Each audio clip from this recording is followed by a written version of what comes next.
ইনশাআল্লাহ। আজকে বিশ্বব্যাপী হরতালের সমর্থনে ইসরায়েল পাশে ফিলিস্তিনের পাশে রয়েছে।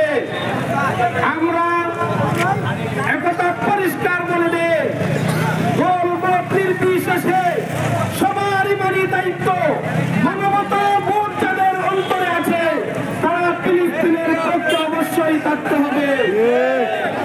আমরা এখানে যারা আছে আমাদের সামর্থ্য অনুযায়ী আমরা ফিলিস্তিনের পক্ষে লড়ে যাব। এক নম্বরে আমরা আল্লাহর দরবারে আসমানের দিকে তাকিয়ে আছি, কখন ফিলিস্তিনের সাহায্য নেমে আসবে ইনশাআল্লাহ। তাদের আত্মচিৎকারে আকাশ বাতাস পারি হয়ে গেছে। আমরা যখন এগুলো নেটের মাধ্যমে দেখি আমাদের অন্তর রক্তাক্ত হয়েছে।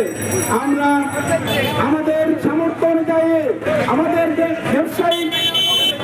ব্যবসায়ীদের দৃষ্টি আকর্ষণ করছে, আপনারা যারা ব্যবসা পরিচালনা করছেন ইসরায়েলি পণ্যকে বয়কট করে ইসরায়েলের অর্থনৈতিক মেরুদণ্ডকে ভেঙে দিতে হবে। আমরা যারা আছে আমরা আমাদের ক্রয় করবো ইনশাআল্লাহ ইসরায়েলের বিকল্প পণ্য। আমরা আজ বিশ্বব্যাপী হরতালের সমর্থনে দেশের দল মত নির্বিশেষে হিন্দু মুসলিম আর অন্যান্য ধর্মাবলম্বী যারা আছেন মানবতা বিরোধে ইসরায়েলের বিপক্ষে আমরা অবস্থান নিয়েছি ইনশাআল্লাহ।